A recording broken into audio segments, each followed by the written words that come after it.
The coffee was still warm in my hands, but the bitterness I tasted had nothing to do with the brew. I was sitting in my own kitchen, in the quiet of a Saturday morning, and all I could hear was the echo of my son's laughter from an hour ago. "Mom, you didn't hear me again, did you?" he'd said, and my daughter-in-law, Alicia, had laughed right along with him. It was the 5th time this month. 5 times I'd smiled weakly, pretending it was just a harmless joke. But sitting there, staring at the steam rising from my cup, I realized it wasn't harmless at all. With every joke, a little piece of my dignity was chipped away. They weren't just laughing about my hearing, they were laughing at me. At 67 years old, I had become the punchline in my own family. And in the quiet of that kitchen, I decided the laughter had to stop. Before we begin our story tonight, our journey into a moment that might feel familiar, take a slow breath. Settle into your chair. Let the quiet of the room hold you, and allow the noise of the day to fade into gentle stillness. You're in a safe space here, a quiet world of story and strength. If you're joining from the United States, welcome. If you're watching from Europe, greetings to you. And to those from Asia, Africa, Australia, or anywhere the day is just beginning or the night has already deepened, I'm so glad you're here. Tell me in the comments where you are watching from and what time it is for you right now. Please take a moment to like, subscribe, and share this story if you believe in the importance of respect and setting boundaries, no matter your age. It helps this cozy little corner of our community grow, and it lets me know you'd like more stories like this one. I'm Megan Kristen, 67, living in Scottsdale, Arizona. A quiet neighborhood, decent people, a nice place to call home. My life has mostly been good, raised my son, Terry, here, and now I get to spend time with my 2 grandkids. Life's simple. But lately, every time Terry and his wife Alicia visit, there's always something. They make jokes about my hearing. At first, I just brushed it off. I laughed along, told myself it was no big deal. But after a while, I started to feel something that I couldn't ignore. This morning was no different. Terry came by with Alicia and the kids like they do every Saturday. They'd arrived for the usual weekend visit. And of course, the jokes began as soon as they walked through the door. "Mom, did you hear me?" Terry laughed, calling out from the kitchen as he grabbed a soda from the fridge. I didn't react right away, but I knew what was coming. Alicia, always quick to jump in, joined him. "Oh, Terry, come on.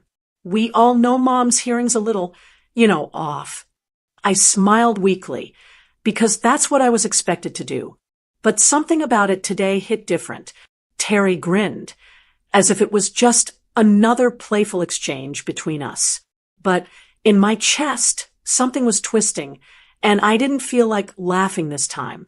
It felt like a punch, though it was disguised as a joke. "Mom, you didn't hear me again, did you?" he said, half teasing, half serious. It wasn't funny anymore. I didn't say anything at first. I just went into the kitchen, poured myself more coffee, and pretended it didn't bother me. I wanted to tell them to stop. I wanted to say something, anything, to make them realize how hurtful it was. But I didn't. Instead, I kept the smile plastered on my face and tried to change the subject. "You're a little late today," I said, glancing at the clock on the wall. Alicia laughed again. You know how Terry is, always running behind. But she wasn't laughing with me. She was laughing at me. And for the first time in a long time, I didn't want to laugh along. I walked to the window and stared out at the quiet street. The cars passing by seemed to be moving faster than everything in my life. The world outside felt like it was going on without me. And there I was, standing in my own home, trying to ignore the feeling that I was losing my dignity bit by bit. You see, it wasn't just a joke. It wasn't just about hearing anymore. This was about respect. I had spent my whole life teaching Terry about respect, about family values, about understanding the people who take care of you. And here he was a grown man, making light of my hearing like it was no big deal. It wasn't just the joke itself that bothered me. It was the fact that he didn't see how it was wearing me down. He didn't notice how each time they laughed, a little piece of me felt smaller. And Alicia, she didn't seem to care either. I had always tried to be the supportive mother, the one who said yes to everything. I raised him on my own after Jack passed away, and I gave everything to make sure Terry had what he needed. I helped him when he needed it, and I gave him a shoulder to lean on. I never complained, never asked for anything in return. And now, this is how I was being treated. The joke seemed innocent enough to them, but to me, it was like a reminder that I was slipping, that my age was becoming the punchline. Every time they joked about my hearing, it felt like I was losing more of myself. And the worst part, they didn't even know it. I wasn't going to let this go on anymore. I was tired of being the one who smiled through it, the one who just accepted it because it was easier than confronting them. I had raised him to respect me, and now it was time to make sure he understood that respect wasn't something to take for granted. But I wasn't sure how to do it. Part of me wanted to just keep quiet, to let it slide again. After all, they were busy with their lives. Alicia worked full-time, and Terry had his own family. But then I thought about how much I had given to them, how much I had put up with. And that's when it hit me. I couldn't let this keep happening. It was time to speak up. Time to tell them how I felt. I couldn't live with myself anymore, pretending everything was okay, when it wasn't. Not when my own son was making jokes about something as serious as my hearing. And as I stood by the window, staring out at the world that seemed to keep moving forward, I made a decision. I wasn't going to let them treat me like I was senile. I wasn't going to let them continue laughing at me and pretending it didn't matter. But I wasn't sure how to start. What would I say? How would I make them understand that this wasn't just about hearing, it was about respect, dignity, and the way I deserved to be treated in my own home? The tension in my chest grew. I knew I had to do something, but the question was, could I? It happened again. That same joke. I'd heard it so many times now that it had started to feel like a broken record. But this time it was different. This time, something inside me snapped. I was sitting in the living room, reading my book while the kids were busy in the backyard. Terry and Alicia had just come in from the garage. I heard the familiar sound of the doorbell chime through the house, a sound that I'd grown so used to over the years. But this time, Terry couldn't resist. "Mom, did you hear that?" He said it loud enough that even Alicia, who was hanging up her coat, could hear. I looked up from my book, and before I could even respond, he went on. "You're going to need that hearing aid checked again. I bet you didn't hear the doorbell. Did you?" Alicia laughed along with him, nodding her head. "Maybe we should start calling before we show up, just to be sure." They both laughed. I forced a smile, trying not to let it sting. But it did. It stung more than I cared to admit. "I'm still here," I said, trying to keep the tone light. "Just because I didn't hear the doorbell doesn't mean I'm losing my mind. Terry." But deep down, I knew they didn't take me seriously. It was just another joke to them. I didn't say anything after that. I sat there, trying to focus on my book again, but the words blurred together. My mind kept replaying the scene in my head. How often had they made these kinds of jokes? How often had I let it slide? How many times had I smiled along, pretending it didn't hurt, just to keep the peace? It had been months now, maybe even longer. Every time they came by, Terry would make some comment, some joke about my hearing. Sometimes it was about me not hearing the doorbell. Other times it was about missing something on TV or not understanding a conversation. And Alicia, well, she always joined in, laughing like it was nothing. I couldn't help but wonder, when did this become okay? When did I start accepting it? I had always raised Terry with the belief that respect was everything, especially for family. And yet, here I was, a woman in her late 60s, sitting quietly while my son mocked me. The very son I had given everything for, the son I had spent sleepless nights worrying over, and the son who had once looked to me for guidance. Now, I felt like a joke, a punchline in my own home. I thought back to when I was younger, when I could do anything, when I had a sharp mind and an even sharper sense of humor. I didn't need anyone to explain things to me or repeat themselves. But now, as the years had gone by, it was harder to keep up with everything. My hearing wasn't what it used to be, and I had accepted that. I had learned to work around it, but what I couldn't accept was being made to feel lesser because of it. It wasn't just the joke itself anymore. It was the way they both treated it like it was no big deal. The way they laughed at my expense without ever thinking twice. I wanted to tell them how much it hurt, but every time I opened my mouth, I felt like the words got stuck.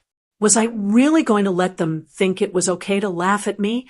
I had tried to ignore it for so long, hoping it would stop, but it never did. It just kept happening, and every time it happened, a little piece of me chipped away. Was I being too sensitive? Was I overreacting? I asked myself those questions 1,000 times. But the truth was, I wasn't overreacting. I was tired.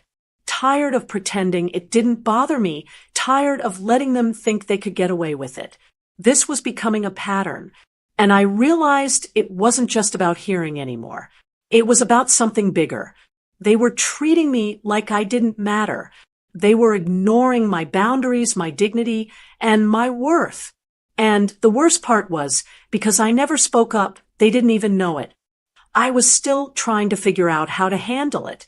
But the longer I let this go on, the more I felt like I was losing myself. I couldn't keep letting them walk all over me like this. I had to do something. But what? Was I being unreasonable? Should I have said something sooner? I couldn't stop thinking about how this had become so normal in our family. Terry, who used to be so thoughtful, now couldn't see how his words were hurting me. Alicia, who I'd always gotten along with, was now laughing along with him. And I just sat there, smiling through the hurt, telling myself that it was easier to just let it slide. But as the days passed, I started to realize that letting it slide was doing more damage than speaking up ever would. I spent the rest of that day thinking about it, weighing my options. I thought about my role as a mother, as a grandmother. Had I allowed this to happen? Had I been too quiet for too long, thinking that if I just ignored it, it would go away? But it didn't go away, and it wasn't going to unless I did something about it. I had always taught Terry to stand up for what was right, to respect people, especially family. Well, it was time for me to practice what I had preached all these years. I didn't want to cause trouble, but I was tired. Tired of being the joke. Tired of feeling small. I didn't know exactly what I was going to say yet, but one thing was clear. I wasn't going to let this go on any longer. As I sat on the couch that evening, the same empty feeling gnawed at me again. Terry and Alicia had just left, and the house was quiet, too quiet. I sipped my tea, letting the warmth settle in my chest, but the peace didn't last long. My mind kept wandering back to the same thoughts that had been haunting me all day, the way Terry had acted today, and the jokes about my hearing. I started thinking about how I raised him, how I did everything I could to give him the best life possible. We didn't have much after Jack passed, but I made sure Terry never went without. I worked long hours, made sacrifices, and always put him first. I wanted him to grow up with values of respect, responsibility, and kindness. Those were the things I taught him day in and day out. But now, looking at him, I wondered if it had all been for nothing. I thought about Jack, my late husband, the way he always treated me, always with kindness and respect. He'd never have dreamed of mocking me for something like my hearing.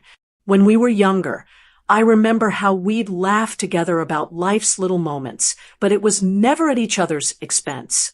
He'd tease me, sure, but it was always lighthearted, never cruel. Jack understood the importance of making the other person feel valued, not diminished.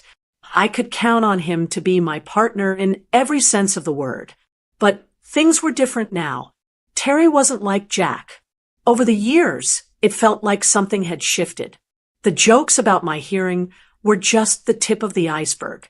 They were a symptom of a bigger issue, one that had been building up over time. I couldn't help but notice how much Terry had changed since he'd married Alicia. He wasn't the thoughtful, respectful son I raised. He was distracted, always busy with work and his own life. And now it seemed like respect had taken a back seat to everything else. Alicia, too. She had been nothing but kind when we first met, but lately she'd joined in on the jokes, and I couldn't figure out if she really found them funny, or if she was just going along with Terry. Either way, it didn't make me feel any better. She didn't seem to care that the jokes were wearing me down, and every time she laughed, it felt like she was telling me that it was okay, that it was normal to treat someone's dignity like a punchline. The worst part was, I didn't even know when it started. When did I let my son, my own flesh and blood, start treating me like this? When did I stop speaking up for myself? I had let him push boundaries with me for so long, always excusing it because I didn't want to rock the boat. But now, I was realizing that by staying quiet, I had allowed these little jokes, these little moments of disrespect to build into something bigger. I had let the boundaries slip without even realizing it. As I sat there, I thought about all the times I'd let it slide. All the times I'd brushed it off as just Terry being Terry, or Alicia just joining in. The truth was, I had been so afraid of causing friction that I didn't want to speak up. I didn't want to make things awkward or upset my son. But now I understood that by not saying anything, I was hurting myself, and I was allowing them to hurt me, too. I kept thinking back to when Terry was a little boy. He used to look up to me for everything. When he was in trouble, it was me he came to. When he needed advice, it was me who helped him find his way. I'd taught him right from wrong, the importance of being kind to others, and how family was supposed to treat each other. I had spent my life showing him what respect meant, but now it felt like all that hard work had gone unnoticed. That thought stung. It felt like a slap in the face, but it was the truth. I had raised him to respect me, to respect others, to know when to draw a line. And now, here I was wondering if I had failed somehow. Had I allowed him to cross lines with me because I didn't set enough boundaries? Was I too busy playing the role of good mom that I forgot to be Megan, the woman who deserved respect too? I kept running through the past, asking myself where I went wrong. Maybe it was when I started giving up things for him, when I stopped saying no, when I prioritized his needs over mine for too long. Maybe I became so focused on being the good mother that I forgot to be the person I was before I became a mom. I wasn't just Terry's mother. I was Megan, a woman who had her own worth, her own needs, and her own right to be treated with respect. The realization hit me hard. If I didn't speak up now, it was only going to get worse. The jokes weren't going to stop. The disrespect wasn't going to end unless I made it clear that it wasn't okay. I had been avoiding the confrontation, thinking it would resolve itself, but I knew now that I was the only one who could make that change. So many times I had held my tongue, thinking that if I let it go, everything would be fine. But I wasn't fine. My self-respect was slipping away, and I couldn't let that happen anymore. I had to set boundaries, not just for me, but for Terry and Alicia, too. They needed to understand that this wasn't acceptable, and it wasn't going to fly in my house anymore. They had to know that I wasn't going to stand by and let them diminish me, not out of anger, but out of love for myself and for them. As I sat there, the decision became clear. I couldn't keep allowing this to go on. It was time to take a stand. And that stand wasn't just for me. It was for all the women out there who have been quietly accepting disrespect because they didn't want to upset anyone. It was time to say enough.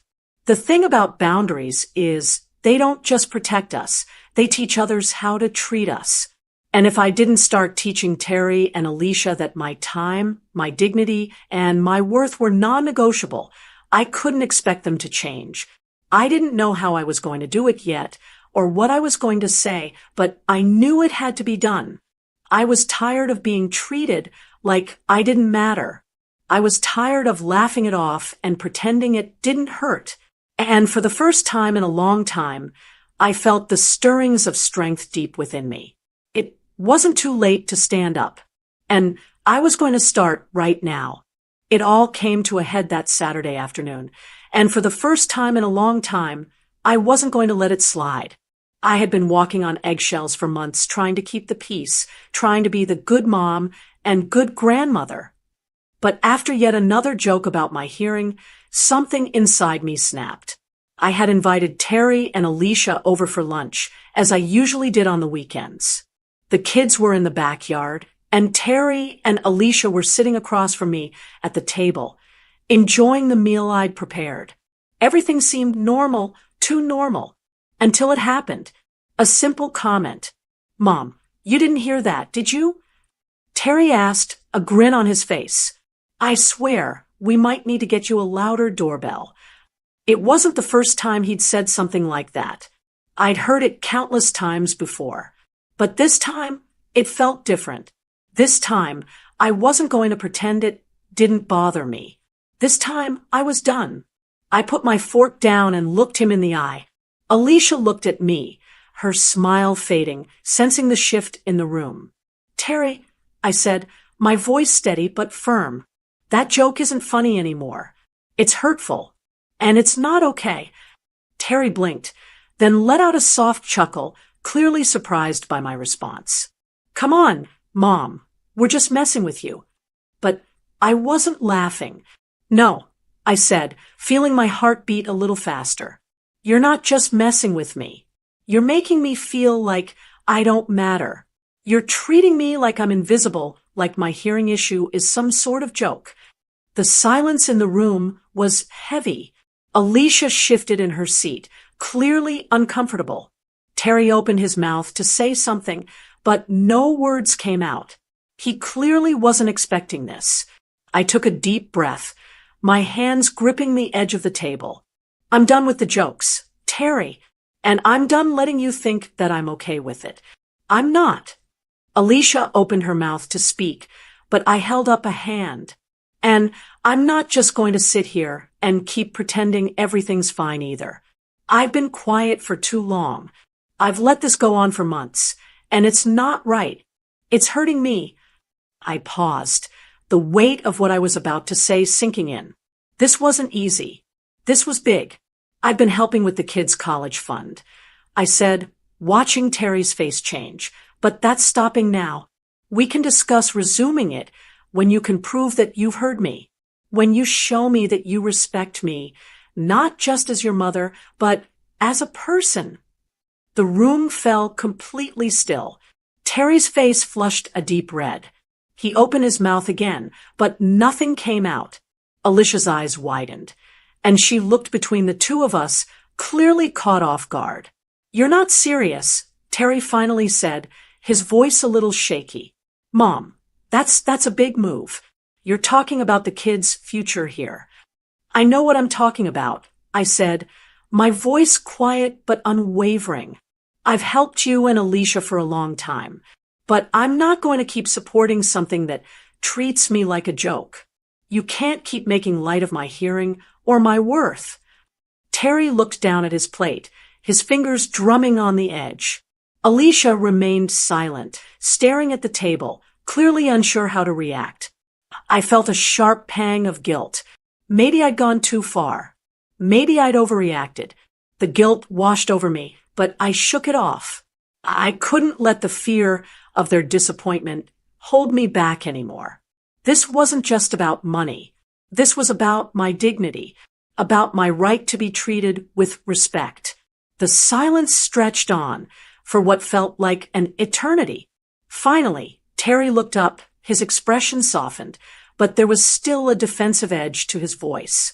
Mom, I didn't mean to hurt you, but we're just joking around. Alicia nodded, her eyes now avoiding mine. We didn't think it was a big deal, she added softly. I'm sorry if we made you feel bad. We didn't mean it. I could see the sincerity in her eyes, but I wasn't sure if I believed it. I wasn't sure if this was just a way to smooth things over and get back to normal. It didn't feel like enough, not after everything that had been said. I know you didn't mean it, I said, my voice a little softer now.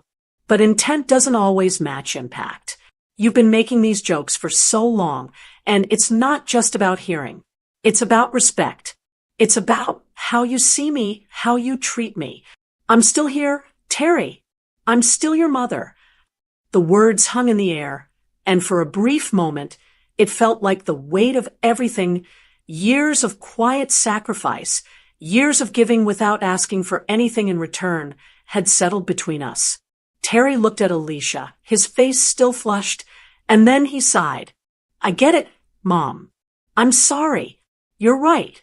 We should have been more mindful. But even as he apologized, I wasn't sure if it was enough. It didn't feel like enough. Not yet. I stood up, my legs feeling shaky, but there was a sense of resolve in me now. I hope you understand why I'm doing this, Terry. It's not just about the money. It's about showing me that you respect me, that you hear me, because right now it feels like you don't. There was no more laughter, no more joking, just silence. Terry nodded slowly, his eyes finally meeting mine. We'll talk more about this, okay? I didn't say anything. I just walked to the window, looking out at the street, my mind racing with all the emotions that had built up. I didn't know if Terry truly understood yet. I didn't know if Alicia did either. But I had said my piece. As they left, I felt a sense of relief and a bit of guilt. Relief because I had finally spoken up, finally set a boundary. But guilt because I feared that in doing so, I might have torn something apart that couldn't be fixed. It wasn't easy, but I knew I couldn't go back. I couldn't keep letting this slide. And as much as I loved them, I needed to teach them that I was still Megan, still a person, still deserving of respect. And if that meant stopping the college fund for a while, so be it. They needed to understand that boundaries weren't negotiable. Not in my life. The next morning, the phone rang just as I was finishing my breakfast. I glanced at the screen, and there it was, Terry's name. My stomach tightened, a mix of dread and hope running through me. He hadn't called in the aftermath of our conversation yesterday, not directly anyway. But now, here it was, and I couldn't ignore it. I picked up the phone, my hand shaking slightly. Hello. Mom, it's Terry. His voice was soft, almost apologetic. I leaned back in my chair, still trying to process everything that had happened the day before. I figured you'd call, I said, keeping my voice steady. I didn't want him to hear the uncertainty in it. I'm sorry, Mom. Terry started, clearly trying to find the right words. I didn't mean to hurt you. I know I've been making those jokes about your hearing, but I didn't think it was a big deal. I never realized how much it was bothering you. I really didn't. I could tell he was sincere, but something in his voice didn't quite sit right with me. It sounded like he was trying to fix things too quickly, as though he didn't fully understand why I was upset, just that he was supposed to be sorry. I appreciate the apology, Terry, I said, trying to keep my emotions in check. But you've been making those jokes for months now, and it's not just about hearing. It's about respect. It's about how you see me and how I deserve to be treated. I get it, Mom, really.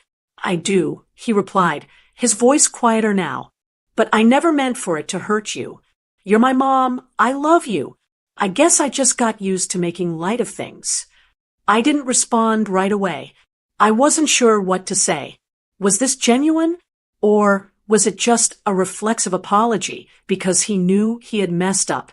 Just give me some time, Terry added, sounding like he was trying to make things right, but I wasn't convinced. I sighed and leaned against the kitchen counter. Terry, I'm not asking for time. I'm asking for you to really hear me. This isn't just about a few jokes. It's about how I'm treated. I'm not some old woman who doesn't matter. You don't get to laugh at me like that anymore. I'm sorry, Mom. I didn't mean to treat you like that, he said, and I could hear the sincerity, but I wasn't sure it was enough. We ended the call with some awkward pleasantries, but something felt off. I didn't feel the relief I thought I would. There was still an emptiness in my chest, a feeling of something unresolved. Not long after, I got a text from Alicia. She apologized too, but it felt rushed, like she was doing it just to smooth things over. I'm sorry, Megan. I didn't mean to make you feel bad. It's just that we joke around a lot. I hope you understand. We love you. I stared at the message, my fingers gripping the phone tightly. I didn't feel any warmth from her words. It felt more like she was saying what she thought I wanted to hear, not what she really felt. In some ways, it hurt even more than Terry's apology. At least with him, I could hear the struggle in his voice. But Alicia, she wasn't even trying to make it feel real. I put the phone down and stared out the window, the sunlight streaming through the curtains, but it didn't seem to make the room feel any brighter. I had made a bold move the day before, standing up for myself, for my dignity. But now, as the aftermath settled in, I wasn't sure if I had done the right thing. Was I too harsh? Should I have just let it go, kept pretending that everything was fine? I couldn't shake the guilt. I had stopped helping with the kids' college fund, something I had always taken pride in doing for my grandchildren. I hadn't done it out of spite. I hadn't even wanted to punish them. But now, I wondered if it was too much. Would they see it as me being unreasonable? Was I just too old-fashioned in my thinking? But then I reminded myself that this wasn't just about the money. It was about respect. I had spent so many years giving my time, my love, my support, and all I had asked for in return was the same respect I had always shown them. If I didn't stand up for myself now, when would I? Still, the weight of it sat heavy on me. I didn't want to break the bond one had with my son and his family. I didn't want to be the source of tension, but I couldn't be silent anymore. As I sat there, the guilt slowly started to fade, replaced by a quiet sense of relief. I knew I had done what I had to do. I had set a boundary, something I had been avoiding for too long. And whether they understood it now or not, I had to stick with it. But that didn't make the aftermath any easier. I wasn't sure if Terry and Alicia were truly going to change. They had apologized, yes, but how long would it last? Would they slip back into the same old habits? Would they remember this conversation when they joked again, or would I have to remind them? I wondered if this would create a permanent rift in our family. Maybe this confrontation would be the one thing that changed everything for the better, or maybe it would only drive a wedge between us. But as much as I wanted everything to be okay again, I realized that I couldn't live with the idea that I was losing myself in the process. I couldn't keep letting them treat me like a joke, hoping they'd eventually understand. I had to stand my ground. I grabbed my purse and stepped outside onto the porch, taking in the cool morning air. The neighborhood was peaceful, the kind of quiet that always made me feel like everything was going to be okay. But today, that peace felt like it was just out of reach. I thought about what came next. How would Terry and Alicia respond in the days to come? Would they show real change, or was this just a temporary fix? For now, I had done what I could. The rest was up to them. But deep down, I knew I wasn't going to back down this time. And maybe, just maybe, this was the first step toward healing. Not just for me, but for our whole family.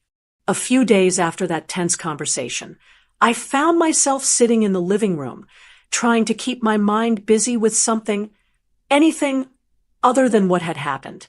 I'd made my stand, but that didn't mean the consequences were over. The silence between me and Terry lingered. Sure, he'd called to apologize, but the weight of it all still hung in the air, and I wasn't sure where we stood now. Then my phone buzzed again. It was Terry. He had called a few times since we last spoke, but I hadn't picked up.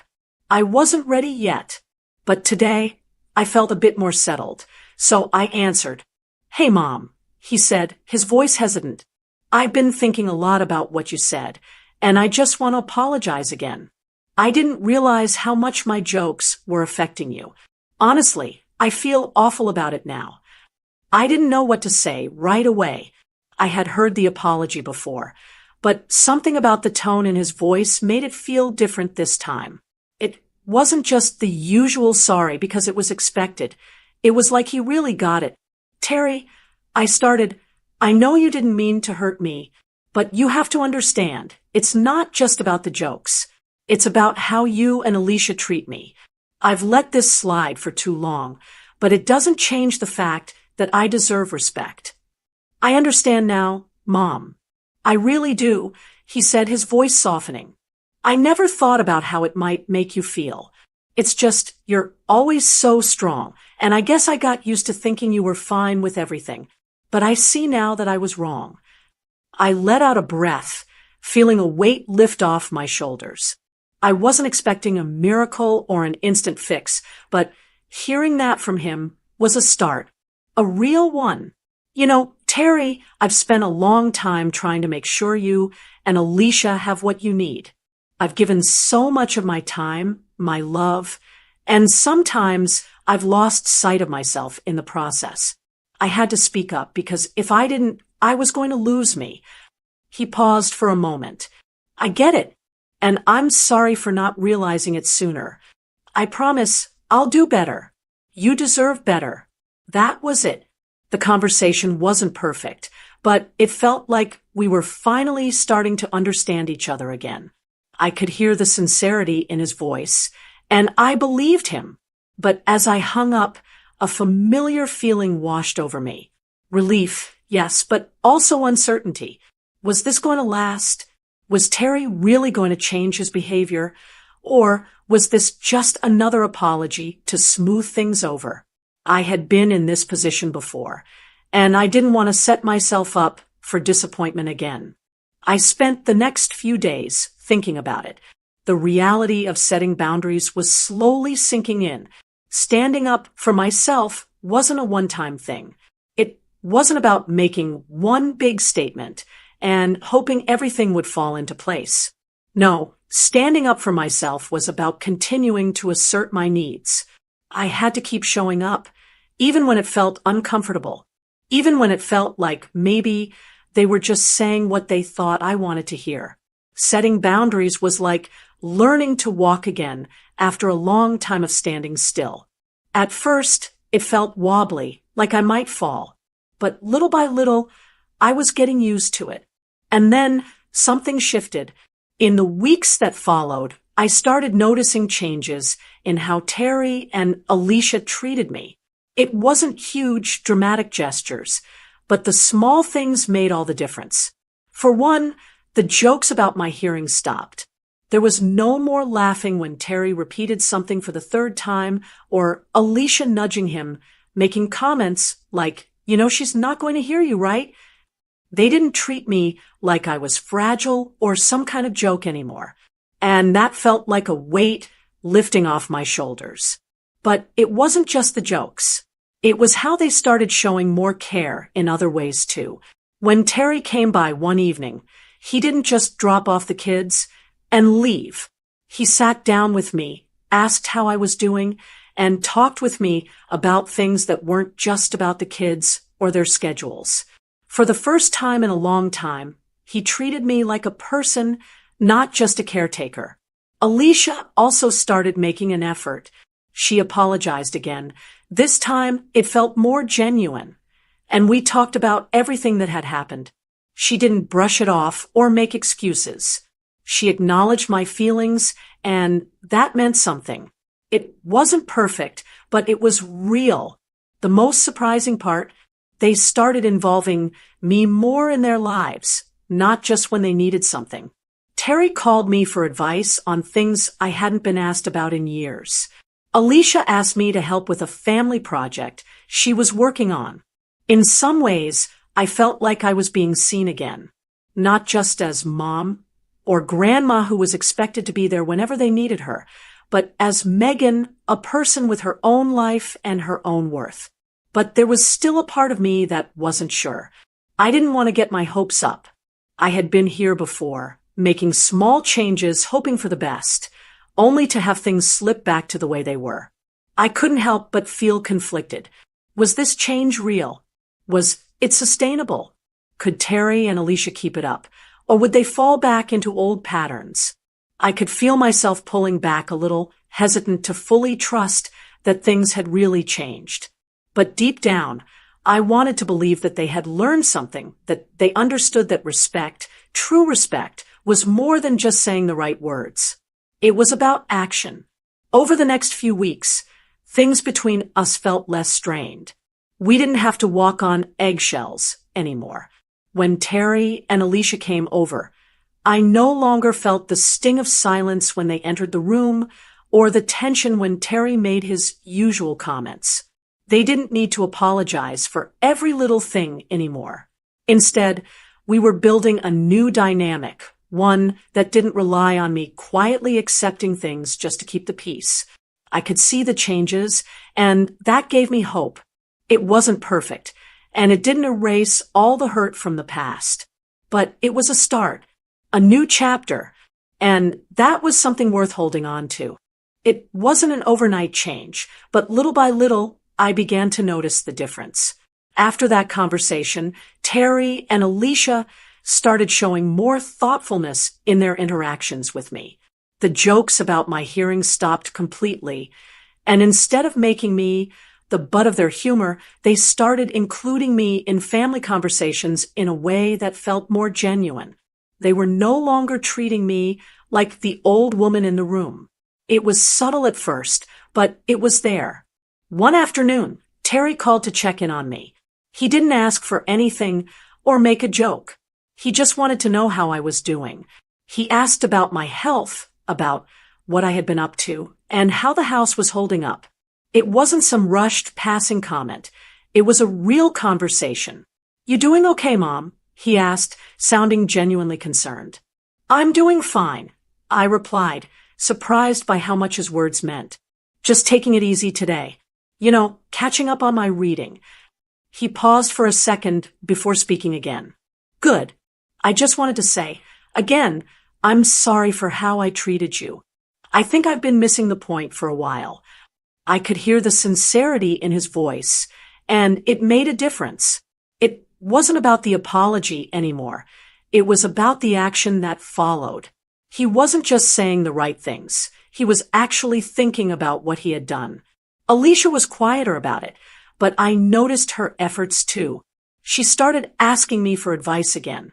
She'd text me to ask about cooking tips or what I thought about certain family decisions. She wasn't just going through the motions. She was showing interest, not because she had to, but because she wanted to. I wasn't just the person they leaned on for favors anymore. I was a part of the conversation in a real way, and that made me feel like I had a place in the family again. I could feel my confidence growing. It was small, but it was there. After all these years of putting everyone else's needs first, I was starting to see that I was worthy of respect, and not just from Terry and Alicia, but from everyone around me. I began setting boundaries outside of just my immediate family. I'd spent so much of my life avoiding conflict, saying yes when I should have said no, but now I felt like I had the right to say no without feeling guilty, whether it was my neighbors asking for favors or old friends expecting me to drop everything for them. I started standing my ground. It felt strange at first, but also empowering. I wasn't afraid to speak up anymore. I had earned the right to protect my time and my peace. It wasn't always easy, though. There were moments when I questioned whether I was doing the right thing, especially with Terry. I loved him, and I didn't want to hurt him. But I also knew that if I didn't take a stand, nothing would ever change. I needed him to see that I wasn't going to tolerate being disrespected. I'll never forget the first time I told Terry no when he asked for help with something. It was simple, really. He needed help with the kids one weekend, and I just didn't feel like it. In the past, I would have dropped everything, no questions asked. But this time, I paused before answering. I can't this weekend, Terry. I said, I have plans. I'm sorry. There was a brief silence on the other end of the phone, but then he responded with, okay, Mom, I understand. I'll figure something out. And that was it. There were no hard feelings, no tension. I didn't feel guilty, and neither did he. It was such a small change, but it felt like a huge victory. It reminded me that setting boundaries wasn't about rejecting people. It was about protecting my own needs, too. Over time, the changes in our family dynamics became more noticeable. The way Terry and Alicia interacted with me felt different. They didn't treat me like I was fragile, and they didn't make jokes at my expense anymore. Instead, they sought my opinion, valued my advice, and treated me like an equal again. For the first time in a long while, I felt like I was being seen for who I really was, not just as someone to take care of the kids or hold everything together. I was part of the family in a way that felt truly respectful. And it wasn't just about me and my immediate family. I began to see my relationships with friends and other family members shift as well. I was learning how to ask for what I needed, to express myself without fear of being dismissed. I wasn't just the supportive person anymore. I was Megan, and that felt good. But it wasn't perfect. There were still moments when old patterns crept back in. I had to remind myself that change took time. But those small steps, those small victories, added up. I didn't have to accept being treated like I was invisible anymore. In the weeks that followed, things between us settled into a new rhythm. Terry and Alicia didn't just stop making jokes. They started showing more respect in every part of their relationship with me. The little things that used to feel like they didn't matter, the casual dismissals, the funny remarks, were gone. And in their place was a new understanding. I knew this wasn't a one-and-done situation. I couldn't rest on my laurels. I had to keep asserting my boundaries, keep showing up as the person I was becoming, not the person I had been.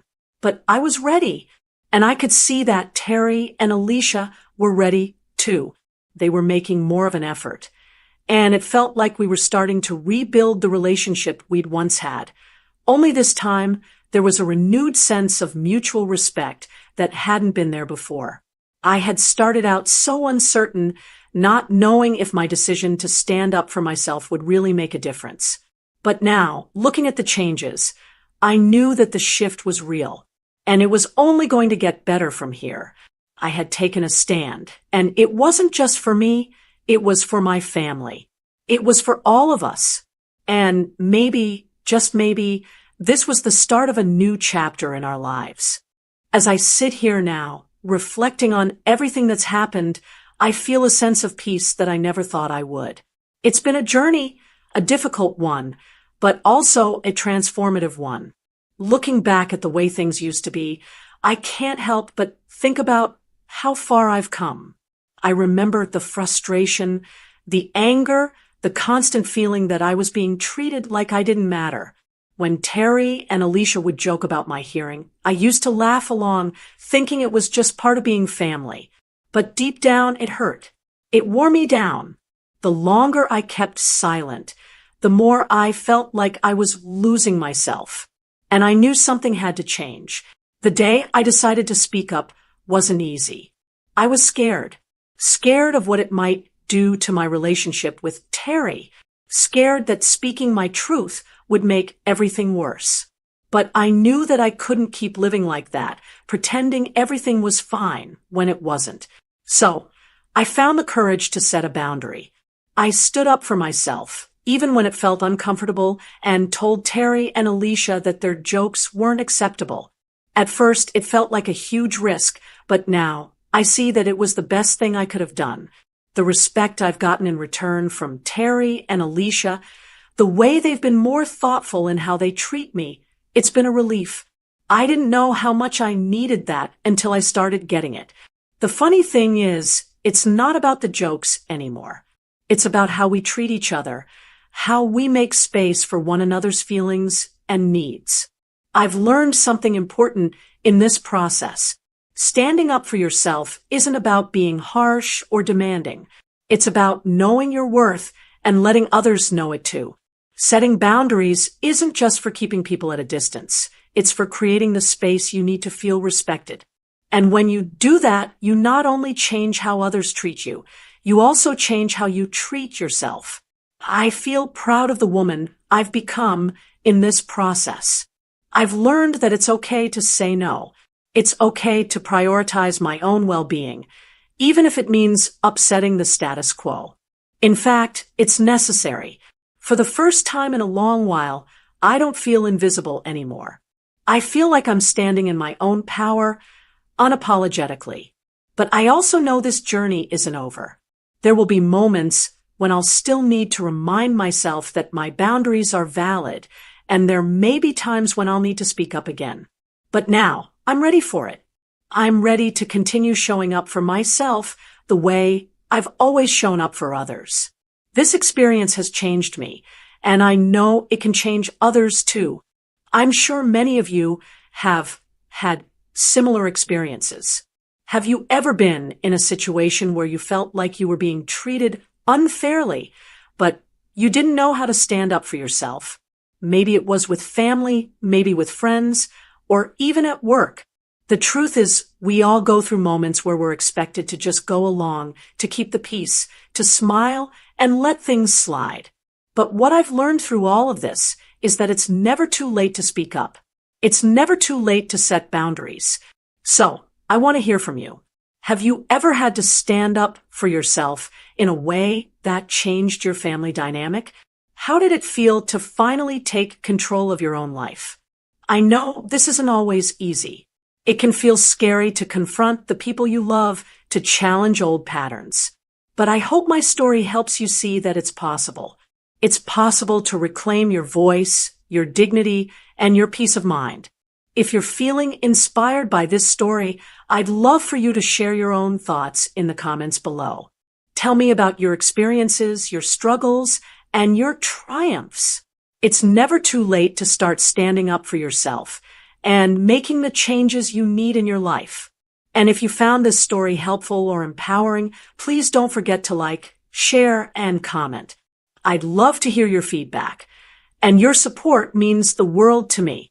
If you want to hear more stories about finding your voice, reclaiming your dignity, and learning to live life on your own terms, be sure to subscribe to my channel for more empowering stories. I'm so glad you're here, and I look forward to sharing even more with you soon. Lastly, don't forget to download this wonderful book called 38 Uplifting and Funny Short Stories for Seniors. Easy-to-read tales that bring laughter, memories, and mental stimulation. It's full of heartwarming, simple stories written to bring a smile, stir up memories, and remind us that joy doesn't fade with age. It grows stronger. You'll find it in the pinned comment below. Now, if you like the story, go ahead and click on the next video appearing on your screen, because in it is a story of betrayal and revolt like you've never seen before on her Kindle Stories. Remember, you are worthy of respect, and it's never too late to set boundaries.